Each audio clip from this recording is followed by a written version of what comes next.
पतिव्रत स्त्रियों का प्रसंग करना चाहती हूँ। नारद भगवान जी स्वयं धर्मराज जी से पूछते हैं कि हे धर्मराज जी महामुनि,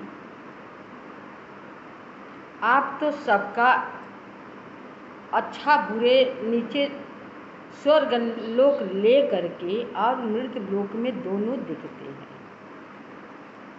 आप यह बताने की कृपा करें कि कौन ऐसी पत्नी होती है कि अपना पति में प्रेम रखती है और अपने पति को मृत्यु से बचा सकती है। कौन ऐसी स्त्री है कि वो स्त्री से देवता डरते हैं, साथ साथ मैंने सुना है कि आप भी डरते हैं।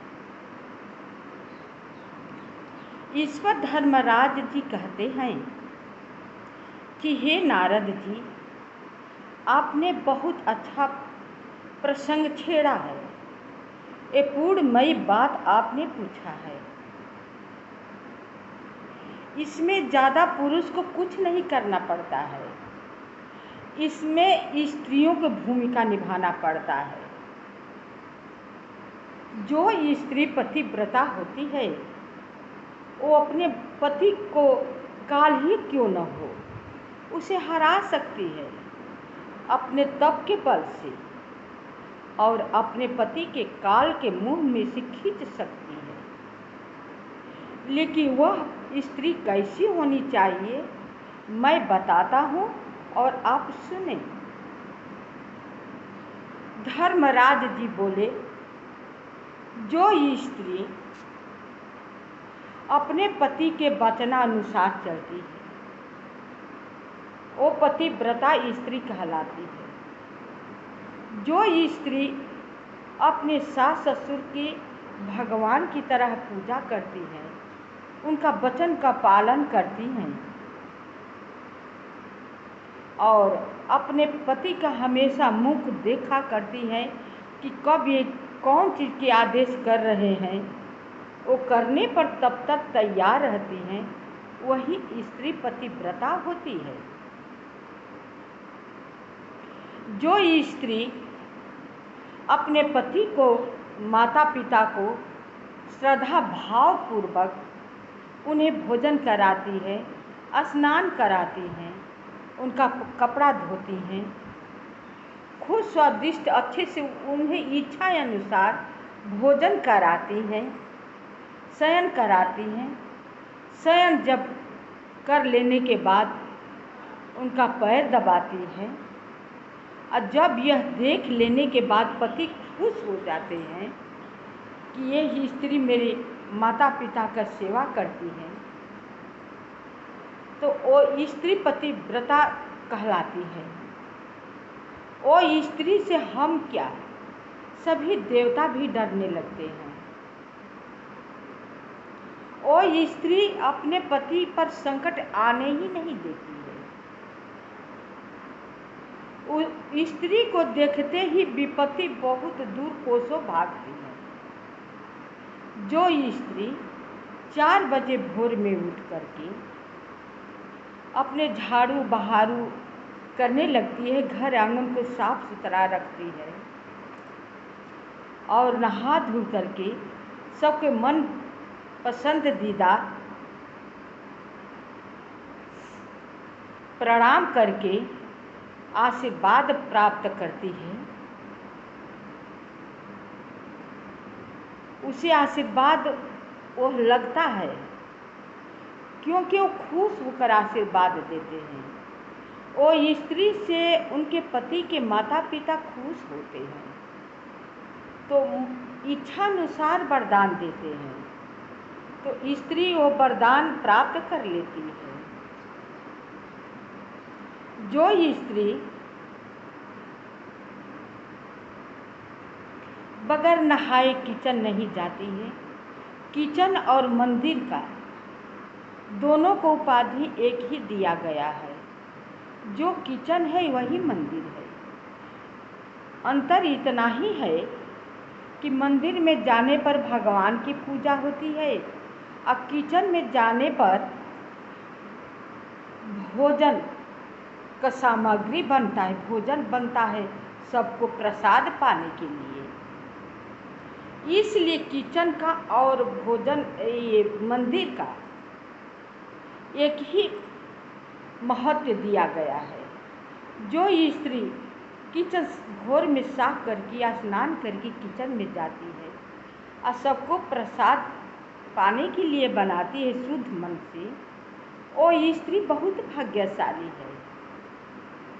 वो स्त्री सबकी आशीर्वाद लेकर के सबका किया हुआ पुण्य भी लेने की अधिकारी बन जाती है। वो पति जो उसका कहता है हमेशा तत्पर, अपने पति के तत्पर कहने पर तैयार रहती है कि मेरे पति क्या कहते हैं, उनको एक बात का उल्लंघन नहीं करती है, हर बात मानने के लिए तैयार रहती हैं। अपने स्त्री पर पति हमेशा खुश रहते हैं। वो स्त्री पतिव्रता होती है।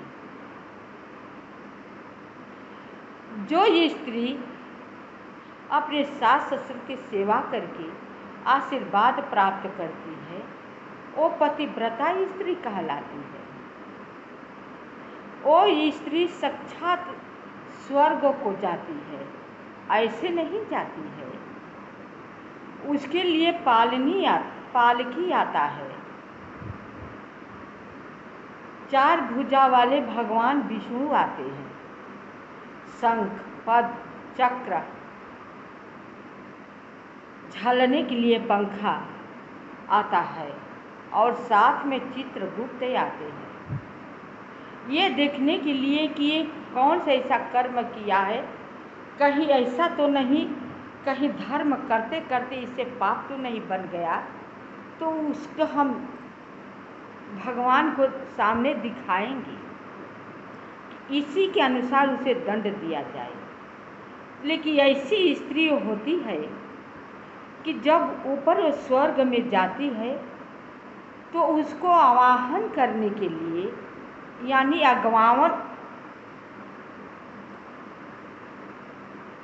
आगमन करने के लिए, अगवानी उसे कहते हैं, अगवानी करने के लिए देवता लोग और देवियों लोग तब तक तैयार रहती हैं। जब वो जाती हैं तब वैकुंठ लोक को जाती हैं। सभी देवता देवियाँ उन पर फूल बरसाती हैं, जय जयकार की ध्वनि होने लगता है।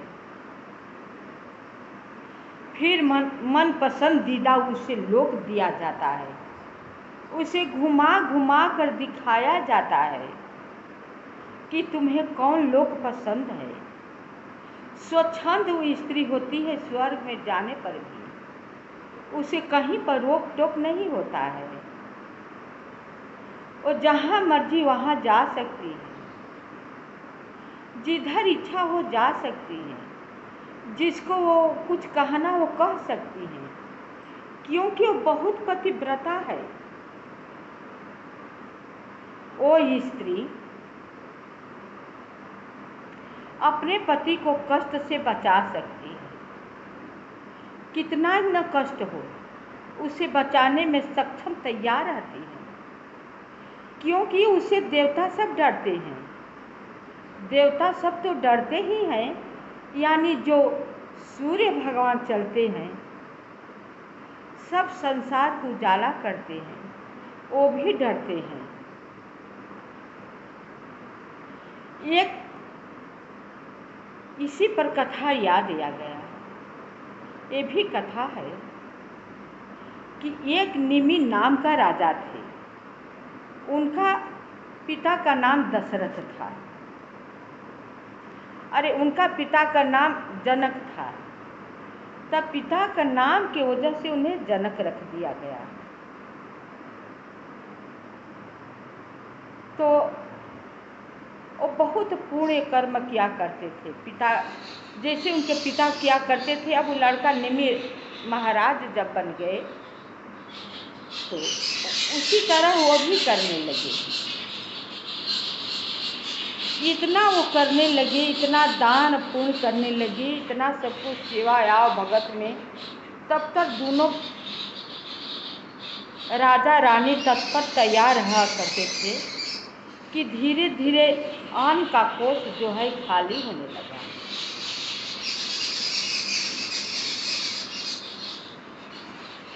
एक दिन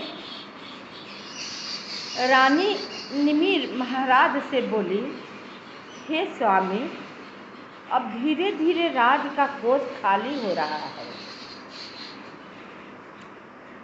कोई काम करना चाहिए ताकि सबको भोजन का प्रबंध हो सके। यह बात सुनकर निमि महाराज का, हाँ देवी, ठीक कह रही हो, हमें कहीं बहुत दूर देश में जा कर के कृषि कार्य कर्म करना होगा, यानी खेती वगैरह का काम करना होगा। उसके लिए लोहे की ज़रूरत होगी, क्योंकि उससे कुदाल हम बनाएंगे। लकड़ी की ज़रूरत होगी हल चलाने के लिए। रानी बोली, हे प्रभु, इतना आपके सारा धन है, इतना आपके सहकर्मी सब हैं, दास दासियां हैं, क्या वो सब काम ये नहीं कर सकते हैं कि आप करने के लिए कहीं दूर देश में जाएंगे? निमि राजा बोले, हाँ रानी, जो जितने सहकर्मी हैं, दास दासियां हैं, सबके ऊपर काम का भार है। वो स्वयं अपना काम कर रहे हैं। हाथी जो है, हाथी सारे में उनके नौकर चाकर अपने काम में तत्पर तैयार रहते हैं। घोड़ा साले में वहाँ के दास दासी सब अपने काम पर तब तक तैयार रहते हैं। खच्चर, गधे, ऊँट सब अपने काम में लगे हुए हैं। सोनार जो है अपना काम कर रहा है, लोहार है वो भी अपना काम कर रहा है, कोई खाली नहीं है। इसलिए हमें अपना काम स्वयं करना चाहिए। यह काम करने के लिए हम यहाँ तो नहीं कर पाएंगे। यह काम करने के लिए हमें अन्यत्र जगह जाना चाहिए। अब मैं चलता हूँ। रानी बोली कि ठीक है, आगे चलिए, मैं भी पीछे से आती हूँ। रानी अपना जो रनिवास का जेवर वगैरह, रेशमी वस्त्र थे, सब उतार दिए, अपना वेशभूषा बदल दी और राजा के पीछे पीछे नंगे पैर चल गए। लेकिन मान लीजिए सब आभूषण तो उतार दिए, गहने उतार दिए, रेशमी वस्त्र उतार दिए, साधारण कपड़े पहन लिए, लेकिन रूप अपना वो कहाँ छिपाएगी? रानी महारानी की जो सुंदरता है वो तो साथ में ही है ना। रानी चल दी। अंदर से सुकुमार थी, बाहर से कठोर बन रही थी। राजा बहुत दूर चले गए। जब बहुत अपने देश के बाहर निकल गए कि हमें ताकि कोई पहचान न सके, निकल गए तो वीरान जैसा ऊसर जमीन जहाँ पर कुछ उपजता न था, वहीं पर चले गए। वहाँ पर एक नदी बहा करती थी, नीचे कुछ दूरी पर। वहीं पर जाकर राजा काट कूस सब काटने लगे, और रानी हटाने लगी। वो काट कर फेंकते जाते, रानी इकट्ठा करती जाती, हटाती जाती। फिर बोली, हे महाराज, ये तो जमीन अच्छा नहीं है, इसमें पैदा का उपज बहुत कम होगा या शायद ही होगा। इस पर आप जो कर रहे हैं इस सार्थक नहीं होगा। बोले कि नहीं रानी, होगा, क्योंकि यहाँ पर नज़दीक में पास में ही नदी बहा करती है, पास में ही एक गांव है, घर है, रहने की भी छाया मिल जाएगा और पीने के लिए 10 आदमी यहाँ आ जाए ना तो पानी भी मिल जाएगा। इतने में रानी को जो सूर्य भगवान का प्रखर किरण ऊपर चढ़ गए, सूर्य भगवान जब ऊपर चढ़ गए तब उनकी किरणों की इतनी प्रज्वलित, इतनी प्रखर किरणें थी कि रानी को सहन नहीं हो पा रहा था, बहुत बर्दाश्त करने की कोशिश कर रही थी। राजा से बोली कि हे राजा साहब, मुझे बहुत जोर का प्यास लगी है। राजा गए नदी से पानी लाने के लिए। इधर रानी तेज धूप के कारण प्यास के मारे मूर्छित होकर जमीन पर गिर गई और सूर्य भगवान ठीक सामने एकदम आ गए थे। रानी का क्रोध से आंख ऊपर की तरफ था, जब लेट जाएगी तो ऊपर ही होगा। अब सूर्य भगवान समझे कि रानी क्रोधित है, इनका क्रोध से तो हम जल जाएंगे, इसलिए सूर्य भगवान वहीं पर अपना रथ छोड़ करके रानी के पास आ गए और आ करके बोले, हे देवी, आप निर्जन वन में उद्यान जगह पर कहीं पर छाया नहीं है, अच्छी जगह नहीं है, आप यहाँ पर क्यों लेटी हुई हो, मुरझाया गई है, अब मुझ पर क्यों गुस्सा कर रही हो? इसमें मेरा तो कोई दोष नहीं है।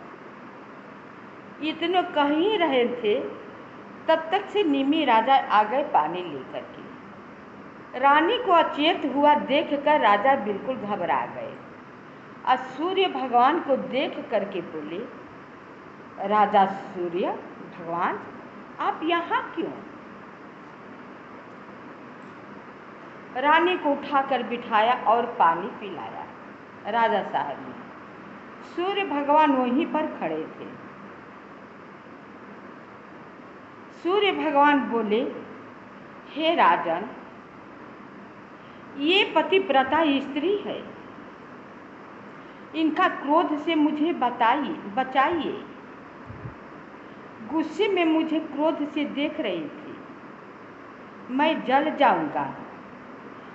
सबसे बचा सकता है, पतिव्रता स्त्री से कोई किसी को नहीं बचा पाएगा।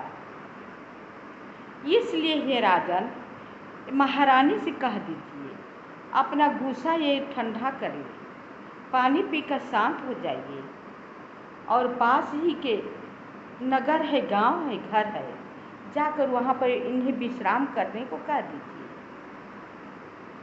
राजा सुनकर महारानी से बोली, रानी, ऐसा गुस्सा इन पर क्यों की? ये तो भास्कर हैं, प्रभाकर हैं, सूर्य देव है, ये तो दुनिया को जिलाने वाले हैं। धूप नहीं होगा तो कृषि नहीं होगा, इनका पर तुम्हें क्रोध कैसा?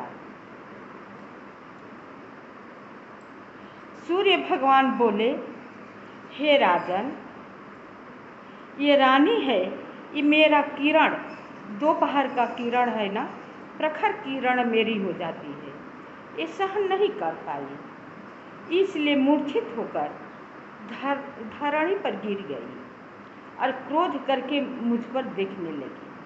मैं डर गया, इसलिए इन्हें आप समझा दीजिए कि जब इन्हें धूप लगे तो छाते का उपयोग करें।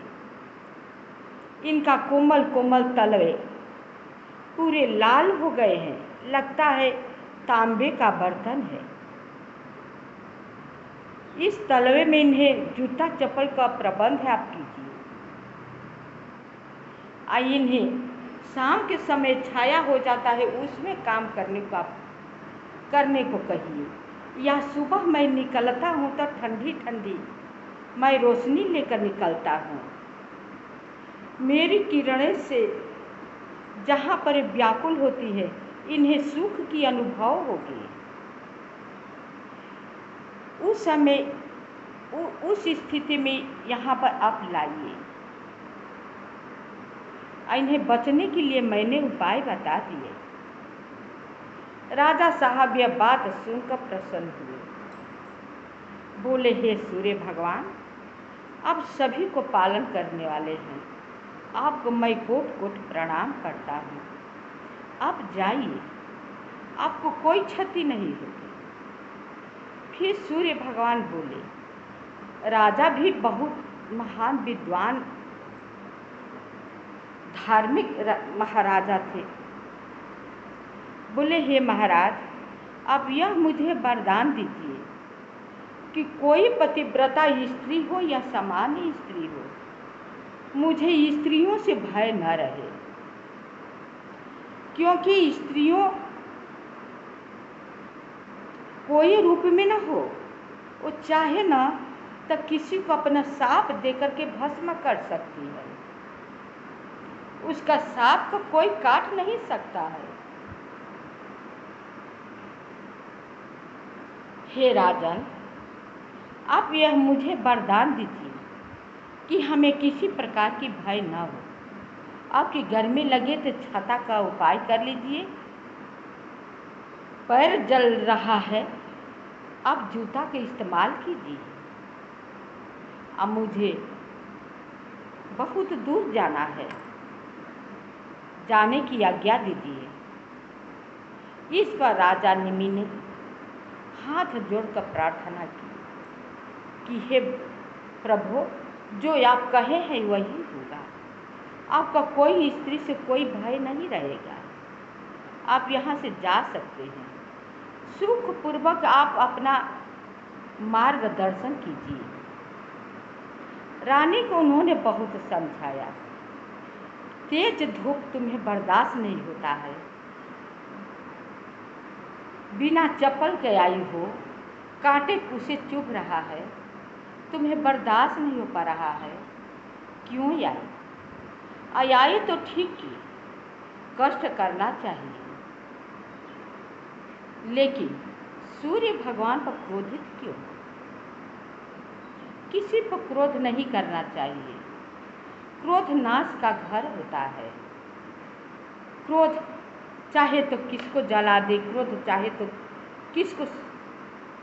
जितना ही शांति बनाए रखोगी, उतना ही मेरे प्रजा जो है सुखी रहेंगी।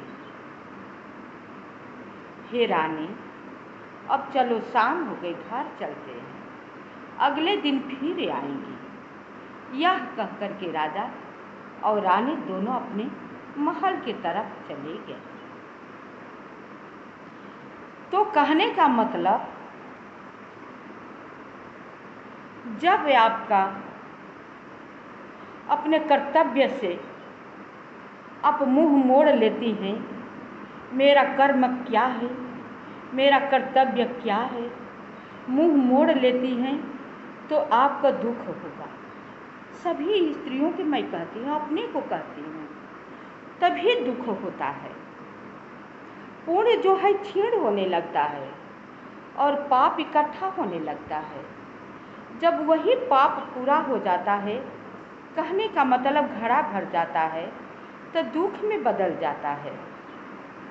जब फट जाता है तो अथाह दुख मिलता है। इसलिए हमें पाप और पुण्य से, हमेशा पाप से डरना चाहिए कि मेरी पुण्य कहीं क्षीण न हो जाए। किसी को सांप से हमेशा डरना चाहिए। किसी को, अपने से बड़े आदमी को हम सता रहे हैं, वो कहीं दुखी होकर मुझे सांप न दे दे, तो ये बात नहीं है कि उसका सांप नहीं लगेगा, अवश्य लगेगा। हम ये भूल कर रहे हैं कि इसका साफ नहीं लगेगा। नहीं लगे तो अच्छी बात है, लेकिन लगेगा ज़रूर। कहते हैं, मैं अपना नहीं कहती, शास्त्र पुराण कहते हैं कि सबसे बच कर रहिए, लेकिन सबसे आप जो मर्जी सो कह लीजिए, सबसे आप जीत जाइए, लेकिन बद्दुआ से आप बच कर रहिए। अगर किसी दुखी स्त्री को बद्दुआ लग गई ना, तो उससे कोई नहीं बचा पाएगा। तो उसे आप दुखी मत कीजिए, उसकी बद्दुआ से आप हमेशा बचने की कोशिश कीजिए कि कहीं इसे दुखी मैं कर रहा हूँ या कर रही हूँ, एक कहीं मुझे साप न दे दे, इसका आह न पड़ जाए। जब इससे आप सभी लोग बचेंगे ना, तो आपको दुख क्या, पाप पास आने में डरेगा। और इंसान को जो जन्म मिला है तो दुख तो होना ही होना है, लेकिन सुख अवश्य मिलेगा।